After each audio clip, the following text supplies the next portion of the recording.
Assalamualaikum warahmatullahi wabarakatuh. Halo, apa kabar? Semoga kalian sehat selalu.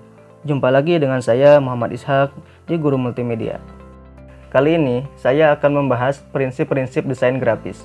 Prinsip itu tidak hanya dimiliki oleh manusia saja, tapi juga pada desain grafis. Bagi seorang desainer grafis, kepekaan untuk mempertimbangkan berbagai prinsip desain merupakan hal yang sangat penting. Ini dilakukan untuk mencapai hasil akhir yang memuaskan. Walau nyatanya, semua itu kembali tergantung selera desainer, klien, dan halayak ramai yang akan menjadi sasaran pesan. Apa saja prinsip desain grafis itu? Yuk kita pelajari satu persatu. Yang pertama, keseimbangan atau balance. Sesuai namanya, keseimbangan di sini berarti keseluruhan komponen-komponen desain harus tampil seimbang, tidak berat sebelah. Desainer harus memadukan keseimbangan antara tulisan, warna, ataupun gambar sehingga tidak muncul kesan berat sebelah. Ada dua pangkal pokok yang dipakai dalam menerapkan keseimbangan, yaitu keseimbangan simetris, berdasarkan pengukuran dari pusat yang menyebar ke arah sisi dan kanan. Keseimbangan asimetris, pengaturan yang berbeda dengan berat benda yang sama di setiap halaman. Contoh poster keseimbangan simetris. Poster di atas dirangkai dengan perpaduan elemen visual secara simetris antara kiri dan kanan. Elemen-elemen desain di bagian kiri diseimbangkan dengan elemen lain di bagian kanan secara serupa seperti cermin. Contoh poster keseimbangan asimetris. Poster di atas menggunakan gaya asimetris berupa kontras dan skala. Elemen tangan berwarna hitam berukuran besar diseimbangkan dengan teks flawless berwarna hitam namun berukuran kecil. 2. Kesatuan atau unity. Kesatuan merupakan salah satu prinsip dasar yang sangat penting. Tidak adanya kesatuan dalam karya desain akan membuat karya tersebut terlihat cerai-berai dan kacau balau. Desain dikatakan menyatu apabila secara keseluruhan tampak harmonis. Terdapat kesatuan antara tema, tipografi, ilustrasi, atau foto. Kesatuan diperlukan dalam karya grafis yang mungkin terdiri dari beberapa elemen di dalamnya. Dengan adanya kesatuan inilah, elemen-elemen yang ada saling mendukung sehingga diperoleh fokus yang dituju. 3. Ritme. Ritme adalah pembuatan desain dengan prinsip yang menyatukan irama.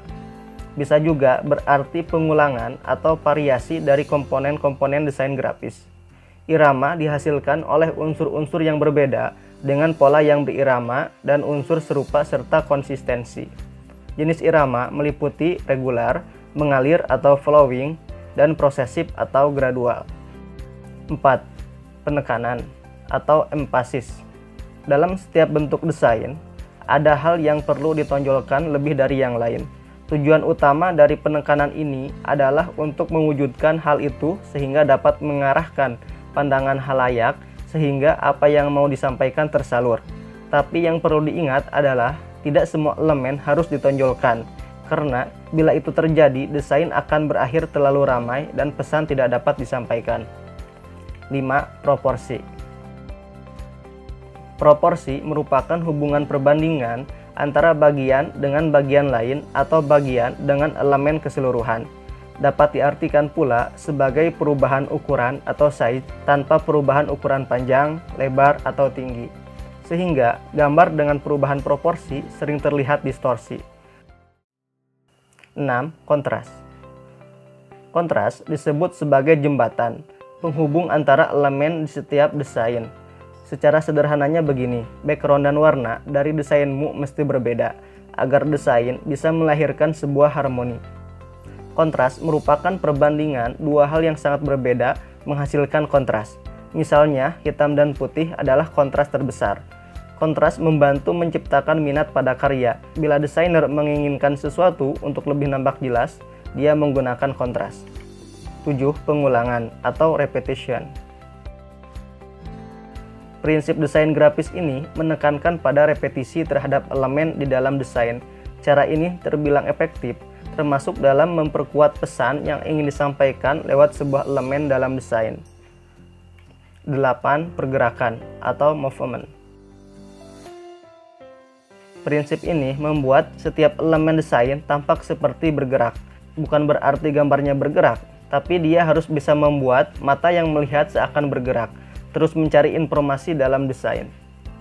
9. Ruang kosong.